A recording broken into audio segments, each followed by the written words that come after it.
मैं समझता हूं कि कोई भी कभी किसी का फॉलोअर हो नहीं सकता, कोई भी नहीं हो सकता। अच्छा। ये शब्द ही फॉलोअर्स गलत है कि हम किसी को फॉलो करते हैं। सच बात तो यह है कि कोई भी इंसान किसी को तभी फॉलो करता है जब उसकी विचारधारा उसको लगती है कि उसके लिए इजी है, या उसको सहयोग करती है, या उसके जैसी है। तो वास्तव में बात यह है कि हर आदमी अपनी विचारधारा को फॉलो करता है, दूसरे को फॉलो करता है। ये सिर्फ वो एक कहने की बात है, रियल में ऐसा नहीं होता जी। तो मैं अपनी विचारधारा को फॉलो करता हूं जो मेरी समझ से गुजरती है। हाँ, इस विचारधारा पे चलने के लिए कि मैं अपनी विचारधारा पे चलूं, इसके लिए मैं ओशो का धन्यवाद कर सकता हूं कि उनको देख के मुझे अच्छा लगा कि एक व्यक्ति है जो कि अपनी विचारधारा को अपने ढंग से जीता है और उसके लिए पेट करता है। और उसको पेट करने में, जिसको आप कंट्रोवर्सी शब्द कहते हैं, उससे भी गुजरना पड़ता है। बिल्कुल। देखिए, कंट्रोवर्सी सत्य के अलावा कोई दूसरी नहीं होती जी। झूठ में कोई कंट्रोवर्सी नहीं, सारी कंट्रोवर्सी सत्य की है, सत्य को लेके। वरना क्या कंट्रोवर्सी है। बिल्कुल।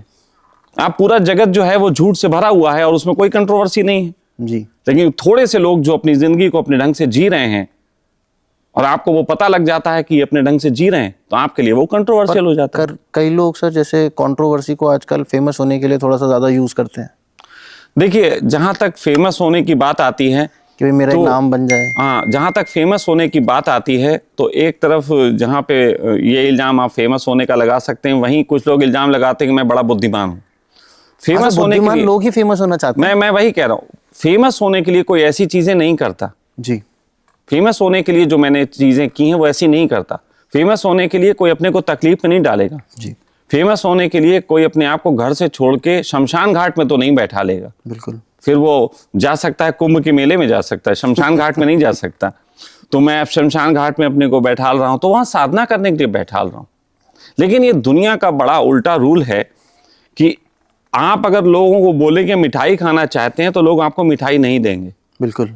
लेकिन अगर आप लोगों को बोले कि हम मिठाई छोड़ के साधु होना चाहते हैं तो लोग कहेंगे बाबा जी मिठाई खा लीजिए। ये दुनिया का रूल है, ये दुनिया की फिलॉसफी है, जिसमें मैं ये कोशिश करता हूं ऐसा नहीं है। मैं अपनी जिंदगी को अपने ढंग से जी रहा हूं। अब उसमें फेम मिल रहा है, ये बिल्कुल ऐसा ही है जैसे कि आप खाना खाएं और आपको शांति मिले। बिल्कुल। लेकिन फेम के लिए खाना नहीं खा रहा हूं, मैं खा रहा हूं अपना पेट भरने के लिए। थोड़ा सा इसको और एक्सप्लेन करेंगे? अगर इसको एक्सप्लेन करना हो तो बिल्कुल सीधी सी भाषा में बात कर सकता हूं कि मैं अपना जीवन जी रहा हूं क्योंकि ये जीवन मुझे आनंदित महसूस कराता है। फॉर एग्जाम्पल, मेरे संबंध में कंट्रोवर्सी की आप बात करेंगे तो आप सेक्स की बात लाएंगे। जी। आप लाएंगे कि आने वाला था यस, तो आप लाएंगे एक बोल्ड इंसान की तरह जी रहा हूं, एक सन्यासी हूं, लेकिन उसके बाद मेरा आप गेटअप पे बात ले आएंगे। तो असल में ये मुझे आनंदित करता है। और मैं पूछ सकता हूं, कंट्रोवर्सी आपको आनंदित कर रही है? कंट्रोवर्सी तो आप कर रहे हैं, आपके ऊपर सवाल उठाए जा रहे हैं वो आपको आनंदित नहीं, नहीं, बिल्कुल नहीं। कंट्रोवर्सी तो आप कर रहे हैं। क्या आप सेक्स नहीं चाहते? बिल्कुल चाहते हैं। और वही मैं चाहता हूं, तो फिर इसमें कंट्रोवर्सी क्यों हो जाती है? लेकिन यहाँ प्रॉब्लम ये है कि आप पॉलीगमी में इन्वॉल्व हैं। देखिए, पॉलीगमी में आप इन्वॉल्व नहीं होना चाहते? सर ये मुझे लगता है कि मैं नहीं होना चाहता हूँ, क्योंकि मैं एक्सक्लूसिव रहना चाहता हूँ। लेकिन आपने 2 बार आंखें इधर उधर घुमाई, इससे पता लगता है एक सिंपल सी चीज की थोड़ा सोचा कि यार ये कह देने से क्या हो जाएगा। वो तो ह्यूमन नेचर है। यस, बस यहीं पे एक ह्यूमन नेचर है जो ये देखता है कि सोसाइटी क्या सोचेगी मेरे इस थॉट के ऊपर, और एक ह्यूमन नेचर है जो सोचता है कि मैं क्या सोचूंगा। अब जब मैं सन्यास के रास्ते पे ही हूं तो मैं अपने लिए सोचूंगा कि मैं क्या सोचता हूं। और मेरा सन्यास कोई छोड़ के भागने वाला संसार का सन्यास नहीं है। अच्छा। मेरा सन्यास है मेरे प्रति। देखिए, आप थोड़ा सा इसको समझ लीजिए। एक शब्द है मोक्ष। मोक्ष का अर्थ होता है मुक्ति। बिल्कुल। मुक्ति किससे होती? आप भूखे हैं तो आपको मुक्ति के लिए खाना नहीं खाएंगे इससे मुक्त होंगे कि खाना खाएंगे इससे मुक्त होंगे? अगर भूख लग रही है तो ऑब्वियसली खाना खा के मुक्त होंगे। लेकिन कुछ लोग कह सकते हैं कि भूख से मुक्त होना है तो भूख को कंट्रोल कर लो और फिर बिल्कुल कुछ ना खाओ। ये भी लोगों के कंसेप्ट है मोक्ष के। ये भी विचारधारा है। तो ये जो विचारधारा है, ये वो विचारधारा है जिससे आदमी को गलना पड़ता है। ये हठ योग की विचारधारा है। लेकिन एक सहज योग की विचारधारा है कि आपको मोक्ष चाहिए, आपको भूख से मुक्ति चाहिए, तो आप खाना खा लीजिए, भूख से मुक्ति है। ठीक है। तो मेरी विचारधारा ये है। देखिए, अगर आप ज्योतिष में बिलीव करते हैं, क्योंकि मैं करता हूं, ज्योतिष के अंदर भी ऐसी चीजें आती हैं कि बहुत से लोगों के स्टार्स ऐसे होते हैं कि जो भोग से मुक्त होंगे। जी, शुक्र ग्रह इस चीज को परमिट करता है। मतलब अनटिल अनलेस उनको लग्जरी ना मिले, उनका मुक्त होना थोड़ा डिफिकल्ट है। ये देखिए, हर चीज का ढंग है। आज के युग में जहां पे इतने तरीके के विचार हमें आंदोलित कर रहे हैं, टीवी के माध्यम से, नेट के माध्यम से, सोसाइटी में इतने तरीके की चीजें हैं, तो जो विचार हमें आंदोलित करता है वो उसको पाने के लिए अपना प्रयास करेगा। जी, लेकिन बात यहां पे आती है, एक व्यक्ति प्रयास करता है मैनिपुलेशन के साथ और एक व्यक्ति सहजता के साथ अपनी बात करता है। मेरी विचारधारा कहती है कि हमें समाज को इस योग्य बनाने की जरूरत है कि एक व्यक्ति जिस तरीके से अपनी फेसबुक प्रोफाइल बनाता है उसमें वो ईमानदारी से लिख दे कि मैं प्रेम तलाशता हूं, मैं सेक्स तलाशता हूं, मैं पैसा तलाशता हूं, और उससे रिलेटेड लोग अगर उससे मिलते हैं तो इसमें क्या प्रॉब्लम है? पर ये एक सोसाइटल नॉर्म बना हुआ है ना सखा सर, कि देखिए, आप हम हमारे अगर हिंदू धर्म की बात करें जाए तो 7 जन्मों का बंधन बता दिया गया है। आप एक ही जन्म में एक बंधन में नहीं बंध रहे हैं। नहीं हो सकता मेरा साथमा हो और बहुतों के साथ हो। जी भाई देखिए, आप थोड़ा समझिएगा, हिंदू धर्म में बना दिया गया तो मैंने तो नहीं कहा मैं हिंदू सन्यासी हूं। मैंने कहा ना, ये नाम अड़चन देते थे इसीलिए तो हटा दिए, इसीलिए तो मैं सखा हो गया। अब सखा के साथ प्रॉब्लम बताइए। स्वामी शशांक आनंद के साथ तो प्रॉब्लम हो सकती है कि स्वामी जी सेक्स क्यों कर रहे हैं। और मैंने कहा ठीक है भाई, मैं स्वामी नहीं हूं, हटा लो। मतलब दो ही में से एक हट सकता था, या मैं सेक्स हटा देता या मैं स्वामी हटा देता। तो मैंने कहा स्वामी हटा देता हूं।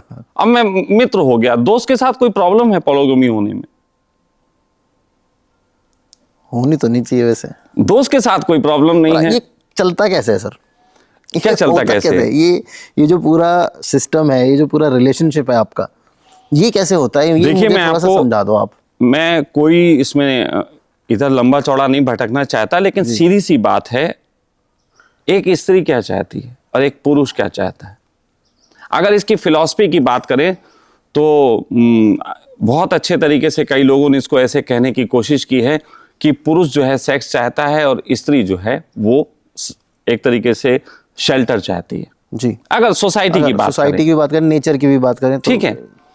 अब यहाँ पे बात आती है कि मेरे साथ जो स्त्रियां हैं तो मैं उन्हें शेल्टर के साथ साथ वो सब चीजें देता हूं जिसकी उन्हें जरूरत है, पहली बात। लेकिन इसके लिए साथ नहीं है, ये भी बात है। आप उन स्त्रियों से भी बात करिएगा, क्योंकि केवल मुझसे बात करके बात नहीं इसमें बनेगी। उन स्त्रियों से भी बात करिएगा।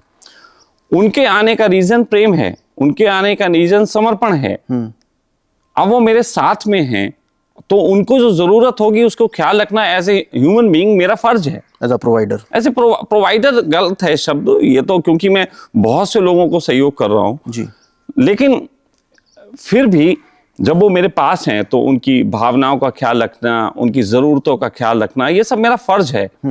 और अब रही बात, ये प्रॉब्लम ये लगती है लोगों को कि 2-3 स्त्रियां किसी के साथ रहेंगी तो वो बड़ा लड़ाई झगड़े वाला सीन बन जाता है। हाँ। वो सीन बनता ही इसलिए है कि आप जो हैं उनके साथ उनकी सामाजिक विचारधाराओं को प्रवेश दे रहे हैं। मेरे पास पहले ही एक डोर है। मेरे आने से पहले मैंने किसी से नहीं वादा किया कि मैं शादी करूंगा, मैंने किसी से नहीं वादा किया कि 7 जन्मों का साथ है, मैंने किसी को नहीं कहा कि वो आई लव यू, मैं कि तुम्हारे बगैर मर जाऊंगा और मैं जन्म जन्म तुम्हारा ही हूं। ऐसी मैंने कोई बात कही ही नहीं है, ना ही ऐसी बात कभी करता हूं। तो अगर किसी को उसके बावजूद मेरे साथ रहने का होता है कि वो रहना चाहते हैं तो वो रह सकते हैं। मतलब they are not bound to you. Bound नहीं है यहाँ कोई। यहाँ जाना चाहे तो जा सकती है छोड़ के कहीं भी। तेरे हाथ में मेरा हाथ है, जंजीर तो नहीं। तो मेरी तो फिलॉसफी ये है, इसमें क्या दिक्कत है? एक व्यक्ति शादी करता है, शादी में 7 जन्मों का बंधन है। आपने कहा ना 7 जन्मों का बंधन, लेकिन उसी शादी में तलाक की व्यवस्था क्यों आई अगर बंधन ही पूरा था? ये सर हमारे उसमें तो नहीं है, हमारे सनातन धर्म में तो नहीं है, लेकिन ऑब्वियसली ये अब एक मॉडर्न नॉर्म बना दिया है कि आप अगर आप एक दूसरे के साथ कंपैटिबल नहीं है तो अलग हो सकते हैं। देखिए, बाकी तलाक शब्द का कहीं पे भी हमारे उसमें वो जिक्र नहीं है। देखिए, सनातन की जब बात आती है तो अगर हम सनातन करेंगे तो कहीं ना कहीं कंट्रोवर्सी ये भी हो सकती है। लेकिन फिर भी आपको कह दूं, सनातन जो है वो इतनी छोटी विचारधारा नहीं है जहां पे एक व्यक्ति के साथ 3 स्त्रियां समाहित नहीं हो सकती। सनातन के, हाँ बिल्कुल, सभी राजाओं की हैं। हम राम को अपना आदर्श मानते हैं। राम की 4 माताएं थी जी। हम कुंती को देख सकते हैं जिसके 5 पुरुष थे। 5 पुरुष जिसके साथ, सॉरी कुंती द्रौपदी। अब है देखो ये चीज हो जाती है, क्योंकि जो आदमी ज्यादा पढ़ा लिखा नहीं होता किताबों का, उसके साथ शब्दों की दिक्कत होती। तो आप पढ़े लिखे नहीं है? नहीं, मैं नहीं, किताबें नहीं पढ़ता। अच्छा, जितना टीवी में आप लोग देखते हैं बस उतना ही मैं टीवी देखता हूँ, बस उसके अलावा किताबें पढ़ने का मेरा कभी रहा ही नहीं कंसेप्ट। इसके ऊपर भी हम बात करेंगे, पहले हम वो अपना टॉपिक चलिए, तो फिलहाल बात ऐसी है कि सनातन में बहुत तरीके की चीजों की परमिट है जी। सनातन में एक तरीके से प्रेशर करके किसी आत्मा की हत्या करने का कंसेप्ट नहीं है। तो मेरे साथ रहने वालों को तो खास तौर पे मैं बात है कि स्पिरिचुअलिज्म की जर्नी जिसकी हो सकती है मेरे साथ वही आ सकता है।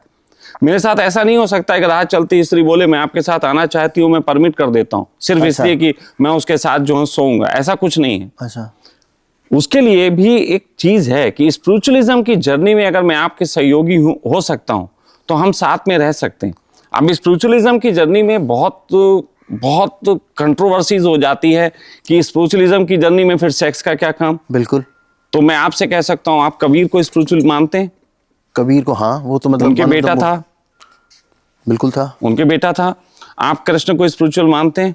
उनके पुत्र थे। उनकी तो काफी रानियां भी थी। मैं छोड़ दीजिए, राम को स्पिरिचुअल मानते हैं जी, उनकी भी पत्नी थी जी। आप देखिए ना कितने स्पिरिचुअल पर्सन हैं। आप मोहम्मद को ले लीजिएगा, तो उनकी भी बात कर ही लेते हैं। मोहम्मद हैं, उनकी भी पत्नियां जी। गुरु गोविंद सिंह की पत्नियां। जीसस क्राइस्ट की नहीं थी। Jesus Christ. अब एक आध आदमी तो जो है ऐसी काम चला सकता है, जरूरी शादी करे।